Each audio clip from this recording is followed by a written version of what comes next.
Hey friends, how are you all doing? I'm August, this is Cozy Rosie Reads, and this is the start of another weekly reading vlog. It's actually Tuesday night right now. I'm about to get ready for bed, but I wanted to I look nice right now because I just had dinner with my partner's family. In this cute little headpiece, hairpiece. I'm really loving it. I saw I looked nice, so I was like, might as well start the vlog now while I look decent. I wanted to quickly tell you all what I'm reading because I'm going to be reading it tonight. I started it last night. I'm absolutely in love, and I really would love to fly through this book in this vlog, and that is The Tooth Fairy by Graham Joyce. This is my second Graham Joyce book. I read Dreamside last year, and it was one of my favorite books of the whole year. And this little beauty is horrifying already. I am just at the start of chapter 6, page 34, and I'm absolutely loving this book. It's a horror novel that follows a young boy. I think his name is Sam. Yeah, his name is Sam, but it also follows his other friends. One is Clive, and then the other is Terry. They're young boys. I do believe that this takes place in the UK somewhere. But our main protagonist, Sam, he loses a tooth, and his friends tell him he should not tell his parents that he lost a tooth in order to see if the tooth fairy is real. It's kind of like a little social experiment. So he puts his tooth under a pillow. He wakes up in the middle of the night. His window is wide open, and there's a weird smell in the air, and there's a figure crouched in the corner of his room that he cannot tell. It's a very androgynous figure, and he cannot tell if it's a boy or a girl. And this creature is terrifying sounding. They have all of their teeth are sharpened to fine points, and they kind of glow this phosphorescent blue, which for some reason is horribly photoshopped on this cover. Also, the cover for Dreamside, the other book by Graham Joyce, is not great, but the content inside is really good. So I'm really happy I took a chance on these books despite the cover art being not so appealing. This creature then starts yelling at Sam, being like, "You can see me, we're in such big trouble if you can see me, we're totally screwed." Starts swearing at this poor kid, and then it just kind of the chapters are just almost vignettes of these little boys kind of growing up, going to school, the summer ending, and one night Sam wakes up and his window is open again, and there's a really weird smell, and the tooth fairy is back. And the tooth fairy is very angry, and this time actually physically touches Sam and kind of chokes him. So that's the part that I'm at. I just finished a chapter where he had a second encounter with the tooth fairy. But this book follows Sam, I think, throughout his life, because it does talk about how this presence of the tooth fairy torments and seduces him, changing his life forever. Is she real or just a figment of his turbulent imagination? It's always got to be a Winston appearance in here. All Sam knows as he painfully grows from childhood to adolescence is that she is never very far away. Based on reviews, before I picked up this book and purchased it at Goodwill, I did find it used, was that this is terrifying and horrifying and not a super light, fun, happy-go-lucky time. It is pretty horrifying, and already I am getting the heebie-jeebies, just this dark figure in a corner, getting really mad at you for no reason. You have no idea who they are or what they want. There's no motive yet as to why this person's in your room besides it's a tooth fairy and it did take your tooth. It's just very interesting, and I'm really enjoying it so far. I really like Graham Joyce's writing style as well. It's pretty linear storytelling, but then there are just these beautiful sentences that describe the atmosphere or the environment, the change of seasons, what the moon it looks like. There's just beautiful little tiny one-liners in here that's the writing style I just really like. In this chapter here, chapter 4, this is when the tooth fairy visits him for a second time. It says, Sam woke up feeling cold. His bedroom window was open, and the chill of autumn had settled on the room like icing sugar. Outside, stars were scattered across the sable dark, and the moon was dying into its left-hand cup. Luxuriant odors of night, of the dropped fruit of the damson tree in the garden, of rotting rain-mashed leaves invaded his bedroom. These smells had marched in on the boots of the figure who sat hunched against the far wall. How delicious is that? I hope you all are doing really well. I hope we have a wonderful reading vlog. Winston will be making a ton of appearances, as he always does, and hopefully I can finish this in this week's reading vlog. We'll see. I have a lot of work to do this week, so hopefully this vlog will be me getting caught up on all of my work that I have to do at home, but taking reading breaks, going to the park and reading outside because it is really nice and warm and hot outside. This is a little bit of a bigger book, which typically I've been shying away from, honestly. In the summer, I just want to read like really quick, fast-paced, shorter books. I think this one is just over 300 pages though. But thank you so much for being here. I'm so excited to see where this weekly reading vlog takes us. I hope y'all are doing really, really well, and I will check in with you soon.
Hi friends, I'm at my parents' house doing some laundry because I do not have a washer or dryer in my apartment, so I come over here and I thought I would bring the Tooth Fairy with me, and it's a perfectly like humid, warm day today, so I'm just laying out on their front porch here reading. I am now 110 pages into the Tooth Fairy and I don't really know how I feel about it.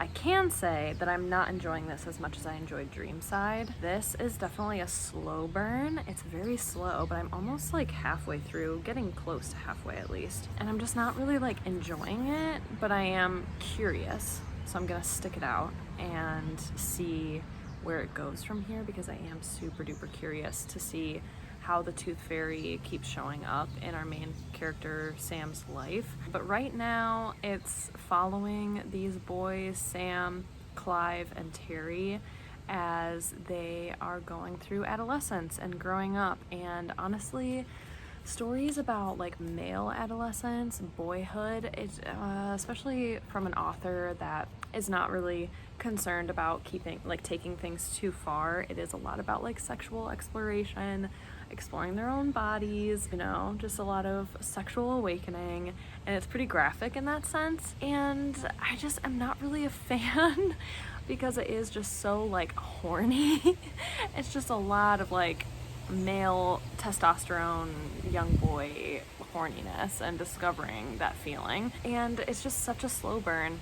The Tooth Fairy has shown up in really unique ways though that keeps me intrigued and wanting to read more, and because of that I am enjoying it.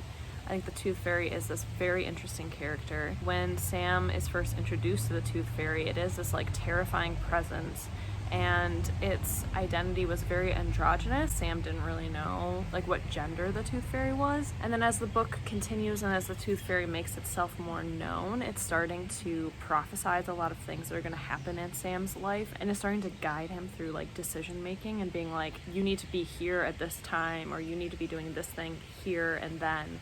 And is kind of saving Sam's ass a lot in like these really weird situations. The Tooth Fairy will just like show up. There was one scene that was very uncomfortable, and it was like setting up for an SA scene, and it didn't happen, but like just that like tension of like potential SA was really uncomfortable for me to read. So just be cautious going into it. It's very predatory, a lot of like emotional, physical abuse as well from families or peers, and it is quite disturbing in that sense too. But as Sam gets older and is experiencing more influx of hormones and stuff, the Tooth Fairy appears to him as a woman, as a female. And Sam is like oddly attracted to her now and is having new thoughts about the Tooth Fairy in terms of attraction and stuff. So it's very interesting, and I really do want to see where this goes. So I feel like this book will progress into Sam's more adulthood. There was like one really wonderful chapter in here that I really, really loved. Oh, it's called Blood Dream, and it's all basically like one sentence, maybe like 2 or 3 sentences for this entire thing. And I just love run-on sentences. I love when things are written in this pace that's almost poetic. It has its own cadence. Things become more visual in the writing style and feel a little bit more hurried, and there's a sense of anticipation and fear. So I like when this author takes liberties like that to change the writing style very suddenly, only on chapter 16. And then it bounces right back to the narrative. So it is just following almost like vignettes. These chapters feel like vignettes of Sam's life as he's navigating growing up with his 2 best friends through adolescence and puberty.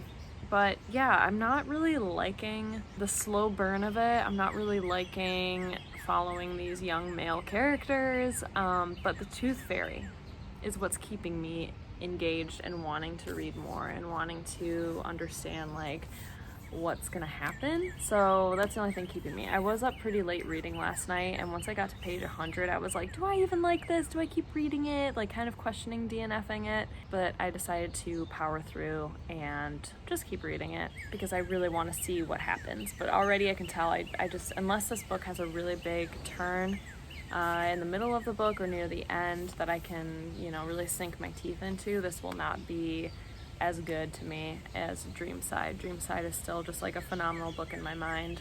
So yeah, that's where I'm currently at. That's that, my friends. I will check in with you all a little bit later.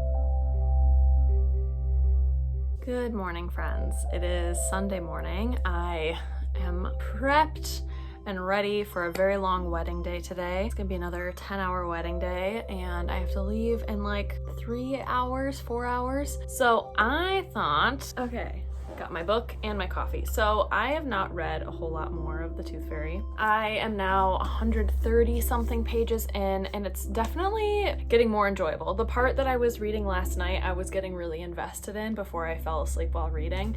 And I am enjoying it. I am still not quite halfway. Did not read a whole lot yesterday or the past few days just because I've been out and about a lot. I've also been working a lot, so it's just been a little difficult to like just have long periods of time of just reading this, but I'm hoping tomorrow when I recover from photographing this wedding and being on my feet all day to curl up with this tomorrow and just have a lazy day at home reading. I think that would be great. And I'm hoping to take you all along with me today for this wedding day. I think it's gonna be absolutely gorgeous. It's a beautiful day outside. I'm gonna be traveling around in a trolley, like a historic trolley around downtown with this wedding party. And it's gonna be a lot of fun. I always get super nervous and anxious before wedding days, but once I'm there, I have so much fun. It's gonna be a great time. It's just a long day. But what I wanted to come on here to show is I have not done like a fun, like non-bookish related haul in a really long time. I really don't remember the last time I've done just like random products and things that I've bought recently. But when I was with my mom the other day, we decided to go to the store. I don't even know if it's like a box store or if it's a States thing or just a Michigan thing. It's called Tuesday Morning.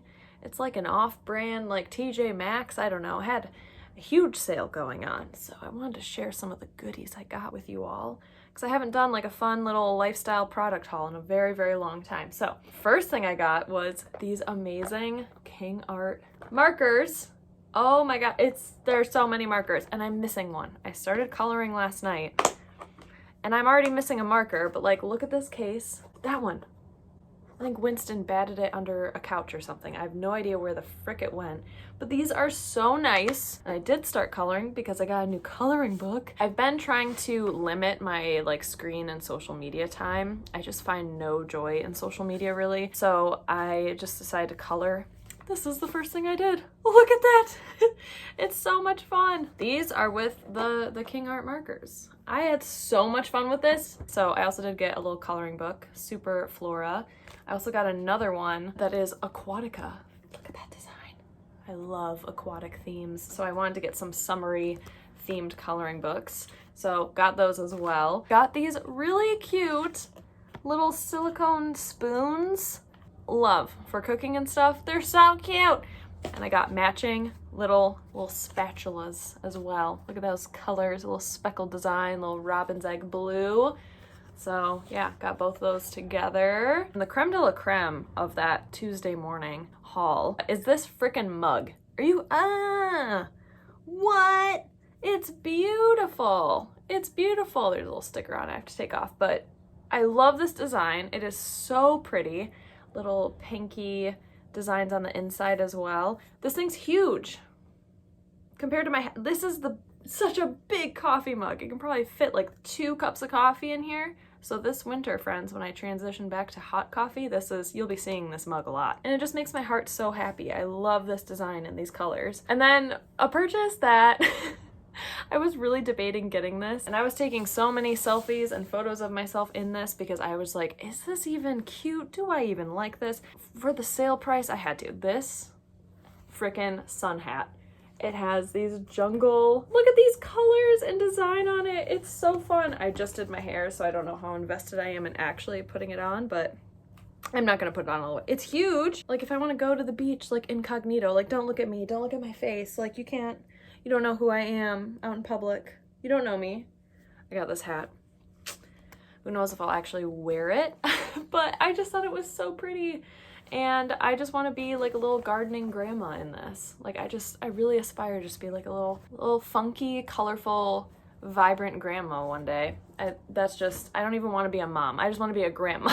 So that is that haul. And then also went to Five Below, my favorite place basically, and these gorgeous little plant misters. I have not taken the tags off anything, if you can tell. But I decided to get in this like emerald green. I have not owned a plant mister, but every time I see one, I just want one. It reminds me of those old-fashioned perfume bottles. Got some clothes at Five Below as well that I don't really necessarily need to show you because it's all just like workout stuff, but I will show one thing. I did got these like freaking fluorescent, they're so bright, pink bike shorts. So I'm gonna be rocking these when I go out for, look at that. Look at how neon it is. You can see it under like my chin. I'm gonna be rocking these in some videos and when I go for walks and when I go to my yoga classes. And then the last thing I wanted to show is this. Every time I go to Five Below, I see this book and I always look at it. I'm always wanting to open this book and just touch it and look at it and just become mesmerized, but I never buy it. So this time I was like, screw it. Everything in here is $5 or less. I'm just gonna get this book, Nature's Treasures. It is so pretty. And it's tales of more than 100 extraordinary objects from nature. And it is kind of designed almost like a kid's book. But it's just such interesting stuff in here. Like, look at these shells and these pictures. It's just interesting facts about nature, and I absolutely love it. I just want to learn so much. There's plants and animals, so it's flora and fauna, and I don't know why, I just like really love this stuff so much. Toadstool mushrooms. Yeah, that is my little haul. Just a fun, funky, random lifestyle home stuff that make me really, really happy. And they did not break the bank for me to buy. So yeah, I hope you all are doing really well. I will check in with you. I really hope I can read more of The Tooth Fairy soon. I am enjoying it. Things have taken a turn. The boys, Sam, Clive, and Terry, are now involved with a very horrific kind of crime that they're hiding from the adults in their life, because they're still, I think right now they're 14 years old, and they're keeping this secret, and the Tooth Fairy keeps kind of showing up, and it almost seems like the Tooth Fairy was involved in this crime as well, but can't be involved really, because we don't even know if this is a figment of Sam's imagination, if this is a real person or character, if other people can even see the Tooth Fairy, which it's basically said to Sam that she can't be seen by anybody else. So it's very interesting. Things are kind of ramping up finally around the 130 page mark, and I'm excited to keep reading it. So hopefully I can make a really big dent in it tomorrow. So that is my little check-in, friends. I hope you all are doing really well. I'm going to drink the rest of my coffee, get ready, prep more, maybe make some late breakfast, do some traveling to this wedding day. Cheers, my friends.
Take it in. Okay, Winston's first time with catnip bubbles. Hey, hey! Smell this? You smell that? You smell that?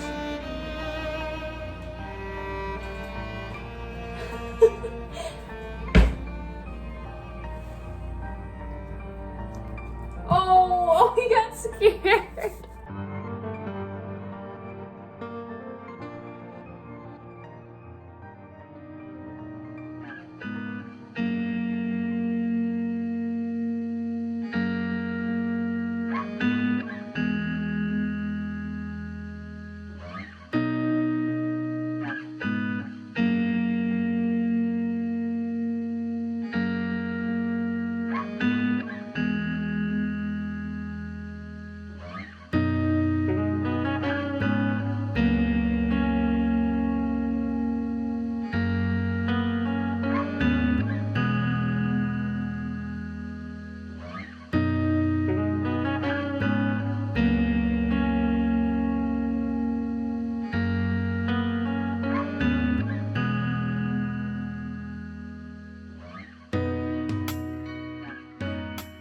Okay, friends, you're in my bathroom. I promise this is gonna be my last check-in until I finish this damn book. It is so hot outside. It's so hot.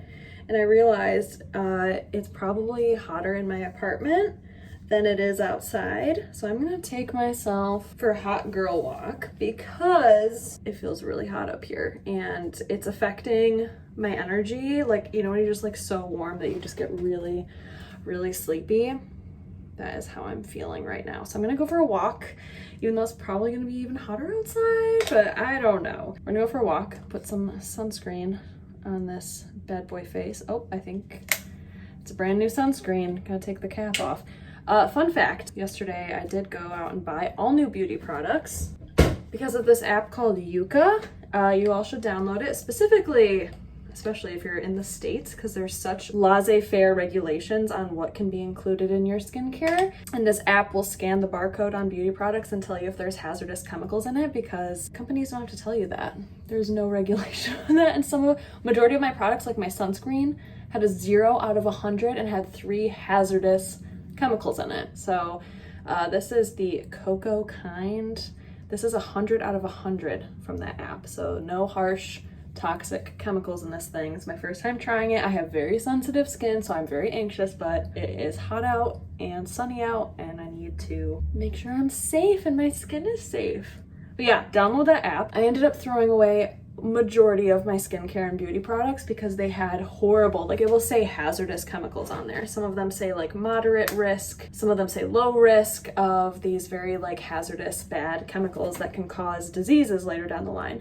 What a lot of my products typically cause said hormones. And I randomly got hormonal cystic acne at 23, so I'm like, coincidence? I don't think so. I think not. So I'm learning so much more about what's in my products and we're just going with it. But anyway, I now have less than 100 pages in Tooth Fairy. I read a lot yesterday and I read a lot today, which was fantastic. Really enjoying it. Last night I hit a point where I was like, why am I still reading this? Because I was considering DNFing it because there was some very uncomfortable fairy smut, and I talked about it at the beginning that like these boys are going through, you know, some adolescence and, you know, discovering their own sexuality.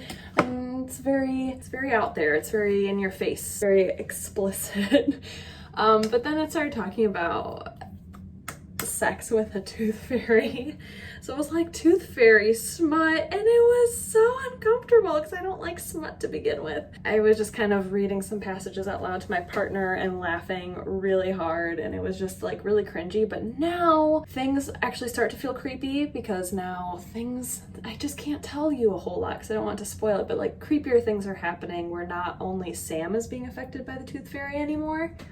It feels a little bit like a metaphor, very similar to like It Follows, about like almost like an urban legend of sexuality, of hormones, of growing up and letting go of childhood. Seems like a really big metaphor for that. because the tooth fairy morphs into all these different beings and shapes and people, and it's really interesting. So I'm enjoying it. I have less than 100 pages to go. I'm gonna go get changed. We're gonna have a hot girl walk. We're gonna find some shade, bring a beach towel, and hopefully finish this book before the sun sets in like 2.5 hours. Can I sit outside for 2.5 hours in this heat and finish this book? That is the goal. So I will check in with you all when I'm actually done with this book, but I plan when I come home to then just like cook some dinner, just take it easy, because the next few days are gonna be a little bit wilder again with work. And it's currently like 6:30 and I just finished my work day. So I'm ready to do fun things for myself. Okay, that is my rambly check-in. I promise this is the last vlog check-in until I'm done with this book. This vlog feels like it's taken me forever to film. I don't know, it feels like I started this vlog an eternity ago. I don't even know where this vlog begins.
Okay, friends, I'm home. I'm gonna make some dinner and talk to you all at the same time about The Tooth Fairy by Joyce. Whew! I took like the most leisurely walk home. The sun was setting. The whole atmosphere just feels so much like a childhood summer. And like I was just so enveloped by like all the sensory feelings, and this book just got so wild and so emotional at the end. There was a part in here that just got creepy really, really fast, like so eerie and unsettling and amazing, and my jaw dropped, and the ending. I was not expecting to feel that emotional about this book, like at all. I really did not anticipate feeling this emotional. Let me get my dinner ingredients out. So tonight I'm gonna be making chickpea pasta, some olives, and yeah, I'm gonna make a chilled chickpea pasta. Water is gonna be boiling on the stove here. So the way this book was emotional is super surreal. And it immediately reminded me of like the feelings that I got from reading Vita Nostra earlier this year. Vita Nostra by the Diachenkos. It's surreal in a way that it doesn't give you explanation. It has characters that are going through change and they're rebelling.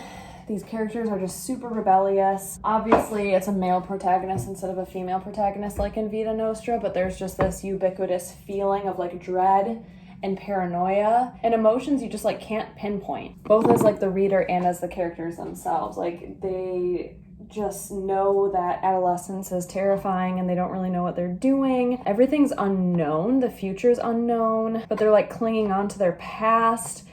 And it was just this big metaphor for letting go of childhood, letting go of control, letting go of adolescence and memories and friendships, childhood dreams, letting go of fear, letting go of paranoia, learning to like forgive yourself and go with the flow and embrace change and become adaptable. But in the most like surreal, terrifying, wonderful, whimsical, seductive way. With this tooth fairy character. It just was this huge metaphor, and I feel like it's been a long while since I've read a book that just felt blatantly metaphoric in that sense. To somebody who's reading it, maybe they wouldn't pick up on it. I don't know. Like everyone's brains are different, and art is subjective, and literature is subjective. I just can't believe like how emotional that ending got, but also how terrifying it got. The Tooth Fairy definitely has a sense of violence. This book does also contain unaliving, thoughts of unaliving, depression, anxiety, death, murder, SA, abuse, domestic abuse, emotional abuse. I forgot to mention too, it takes place in like the 60s in England. And this book itself was written in 96. I have olive fingers now. How am I supposed to? Yeah, 1996. Just check the copyright date. So it's an older book. It's an older release. Oh man, I don't even know what to say about it. Like it started out so long and it really just dragged on for me.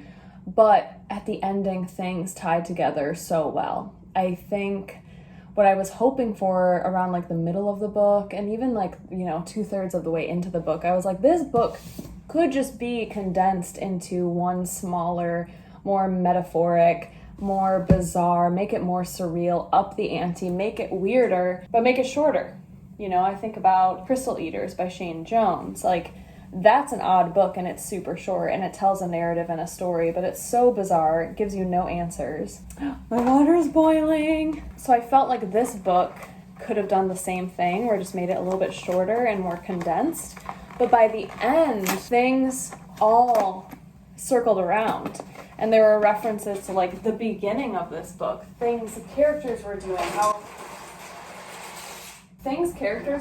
and how they were acting. How long does it have to be on here? 7 to 9 minutes. Okay. Yeah, how characters were acting, things that they said, like it all came back around. There's also addiction, references to a lot of addiction in here as well. Just overall, content warnings out the yazoo.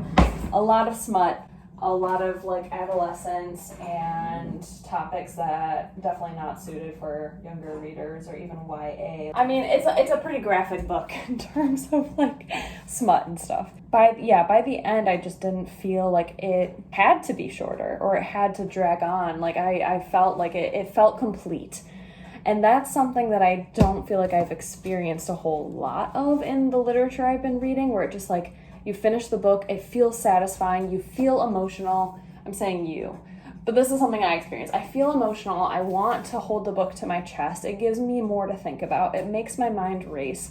I don't feel like I'm attached to Earth anymore. I'm spiraling in my own brain and my own emotions, and I can feel this book. I can feel its tenderness and nurturing and like learning to love your mistakes and your past and your childhood, but also letting it go at the same time. What does that look like? Make it so it is a visual thing. It's a tangible experience instead of just a internal, emotional, psychological, spiritual experience. And it was beautiful. And I think as a female reader, it really did just like put me off that it's these male characters, they're just so sex driven and it was just so unsettling for me. But you know, that's just me, and I didn't really grow up with that experience. I didn't grow up with that mentality or even having to experience those feelings in the way that those who are born male do in puberty. Like, it's so uncontrollable, so hormonal. So I learned at the end to just like let it go, and the writing just was beautiful throughout.